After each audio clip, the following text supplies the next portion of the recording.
I keep trying to record extemporaneous little introductions for my videos to make it sound like I have a personality, and while I do have one, I'm very conscious of the fact I also have a microphone in my face. But hello everyone, and welcome to Swallowing Paper. It's been a while, I know.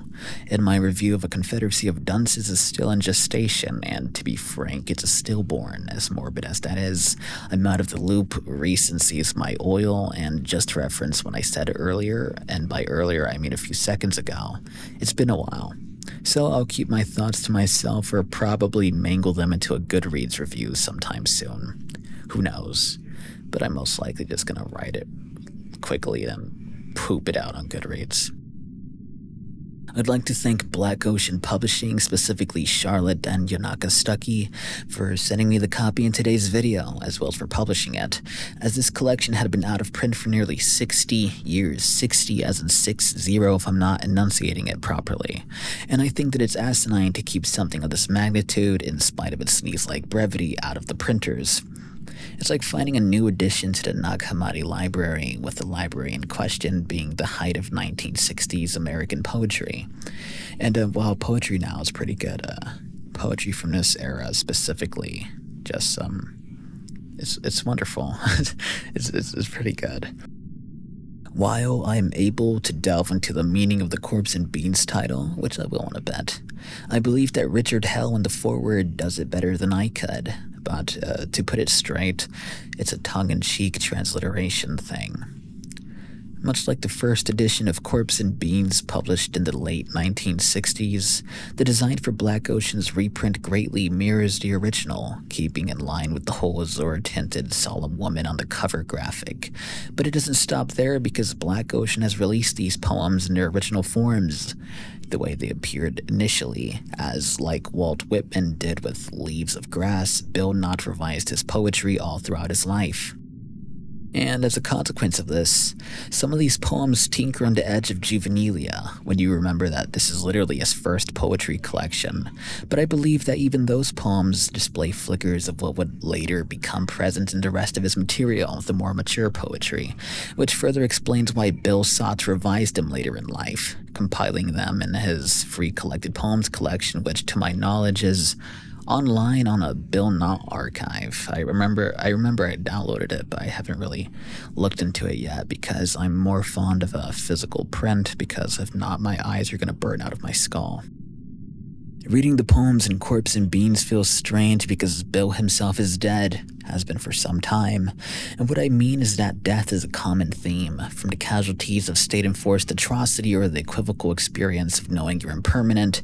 These poems are incredibly lucid, to the point many feel as though they were typed up just yesterday, with the main indicators of their dating being references to the situations at the time.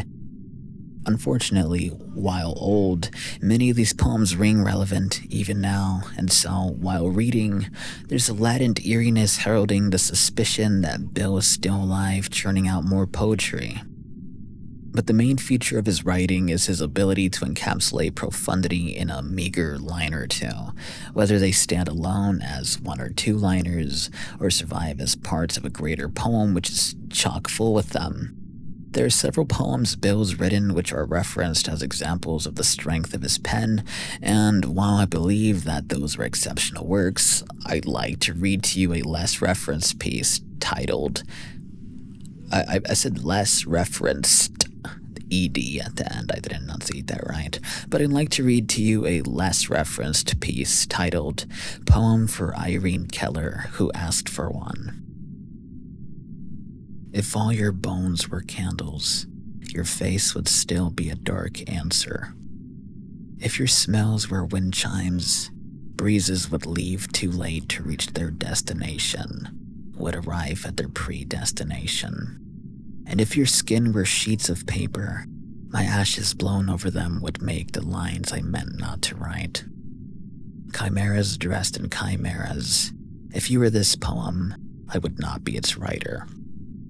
And one reason I specifically wanted to single out this poem is because while reading it, there are little parts I feel like I would personally edit out myself, but there's this sort of electricity that is present in them that is particularly special for a first, I guess, a quote-unquote first-time poet, specifically a first collection, which is very special to me. And I also wanted to just highlight the fact that, while it's good, like I said earlier, it's just kind of like you could tell this is him working at his best at the time, but of course he did much better later. In Bill's poetic output, including Corpse and Beans, several poems are simply named poem, so it's always difficult to elaborate on which of those in the poem enumerations are the ones you're searching for if you can't recollect the opening line. And that isn't an issue, for me at least, but it's idiosyncratic, and I like to think of each of those titleless poems as being a singular piece divided and spread across time, kind of like novel excerpts serialized in science fiction magazines.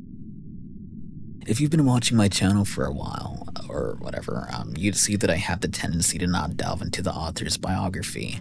But when it comes to someone like Bill, I find it difficult not to, because I believe his own experiences greatly inform his output, or at least provide the proper context to understand it in, with an example being the titular Naomi arcing the 3-book series Corpse and Beans serves as the first volume for, hence the Naomi Poems thing. I won't say much, but Bill scarcely spoke to her.